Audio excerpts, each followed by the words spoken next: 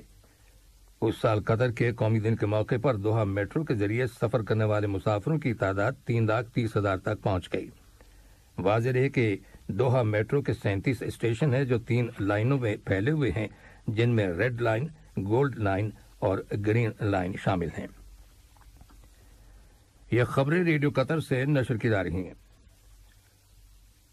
جمہوریہ سربیا کے صدر الیگزینڈر ووچک متحدہ عرب امارات کے سرکاری دورے پر ابوظہبی پہنچ گئے ہیں۔ ابوظہبی کے بین الاقوامی ہوائی اڈے پر وزیر مملکت احمد علی السیغی اور سینئر سرکاری اہلکاروں نے ان کا استقبال کیا۔ صدر ووچک کے ہمراہ وزراء اور سینئر حکام کا وفد بھی ابوظہبی گیا ہے۔ عراقی فوج نے کل عراق کے مغربی اور مشرقی علاقوں میں فضائی حملوں کے دوران دولت اسلامیہ کے 11 جنگجوؤں کو ہلاک کرنے کا دعویٰ کیا ہے۔ فوج کی جانب سے ایک میڈیا ریلیز میں بتایا گیا ہے کہ گزشتہ چند مہینوں کے دوران عراقی سیکیورٹی فورسز کو شدت پسند جنگجوؤں کی سرگرمیوں کو کچلنے میں بڑی کامیابی حاصل ہوئی ہے۔ شمالی کوریا کے صدر کم جونگ ان نے کہا ہے کہ ان کا ملک اپنے ایٹمی ہتھیاروں سے کبھی دستبردار نہیں ہوگا۔ ان کے اس بیان کو امریکہ اور اس کے اتحادی ممالک میں سخت موقف کی تازہ ترین علامت قرار دیا گیا ہے۔ خبر رساں ایجنسی CNN کی رپورٹ کے مطابق شمالی کوریا کے سپریم قانون ساز ادارے سپریم پیپلز اسمبلی نے حال ہی میں ایک قانون منظور کیا ہے جس کے تحت ملک کے ایٹمی پروگرام کو مزید تحفظ فراہم کیا جائے گا۔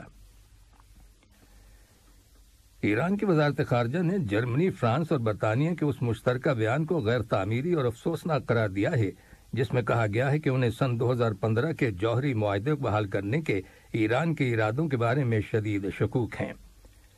ان تینوں ممالک نے اس سے پہلے ایران کے اس مطالبے پر مایوسی کا اظہار کیا تھا کہ اقوام متحدہ کا جوہری نگران ادارہ international atomic energy agency IAEA Iran میں یورینیم کے ذرات کی تحقیقات بند کر دے۔ کنگ چارلس سووم برطانوی ایکسیشن کونسل کے اجلاس کے بعد کل بکنگھم پیلس پہنچ گئے۔ کل دارالحکومت لندن کے وسط میں سینٹ جیمز پیلس میں ایک تقریب کا اہتمام کیا گیا تھا جس میں بطور بادشاہ ان کی سرکاری تاج پوشی کا اعلان کیا گیا۔ انہیں خوش آمدید کہنے کے لیے ہزاروں کی تعداد میں شہری بکنگھم پیلس کے باہر جمع تھے۔ برطانیہ کے بادشاہ چارلس سووم کے نام کے باضابطہ اعلان کے بعد کئی دہائیوں سے چلی آ رہی روایت کے مطابق لندن میں کل کئی تقریبات کا اہتمام کیا گیا تھا۔ برطانیہ کی آن جہانی ملکہ الزبتھ دوم کی آخری رسومات پیر 19 ستمبر کو ویسٹ منسٹر ایبے میں ادا کی جائیں گی۔ اسٹیٹ فیونرل سے پہلے انہیں 4 روز تک ویسٹ منسٹر ہال میں رکھا جائے گا تاکہ عوام ان کا آخری دیدار کر سکے۔ ملکہ الزبتھ دوم 70 سال تک حکومت کرنے کے بعد گزشتہ جمعرات کے روز بلمورل میں 96 سال کی عمر میں انتقال کر گئیں۔ اور اب کچھ خبریں کھیلوں کے بارے میں۔ قطر کی سوئمنگ ٹیم نے کل مصر میں پہلی عرب واٹر گیمز چیمپئن شپ کے اختتام پر 7 تمغے حاصل کیے۔ ان میں 1 چاندی اور 6 کانسی کے تمغے شامل ہیں۔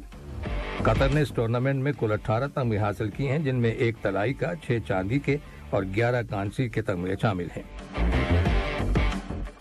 بحرین میں 2023 ایشین کپ فٹ بال کوالیفیکیشن ٹورنامنٹ کے گروپ بی میں شامل قطر کی ٹیم کا مقابلہ نیپال کی ٹیم سے ہوگا۔ یہ میچ کل کھیلا جائے گا۔ ان دونوں ٹیموں کے علاوہ میزبان بحرین، بنگلہ دیش اور بھوٹان کی ٹیمیں اس گروپ میں شامل ہیں۔ 15ویں ایشیا کپ T20 کرکٹ کے فائنل میں سری لنکا اور پاکستان کی ٹیموں کے درمیان میچ آج کھیلا جائے گا۔ یاد رہے کہ پاکستان نے آخری بار یہ ٹائٹل سن 2012 میں حاصل کیا تھا، جبکہ سری لنکا نے سن 2014 کے فائنل میں پاکستان کو شکست دے کر یہ ٹائٹل اپنے نام کر لیا تھا۔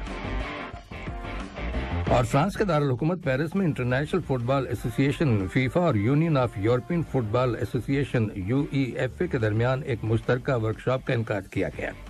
اس ورکشاپ میں فیفا فارورڈ پروگرام اور اس کی کامیابیوں اور ڈیولپمنٹ، خواتین کے فٹ بال فار سکولز کے تازہ ترین منصوبوں اور رواں سال کے آغاز میں فیفا پلس کے شروع کیے گئے پروجیکٹس پر تبادلہ خیال کیا گیا۔ آخر میں اہم خبروں کی سرخیاں ایک بار پھر سن لیجیے۔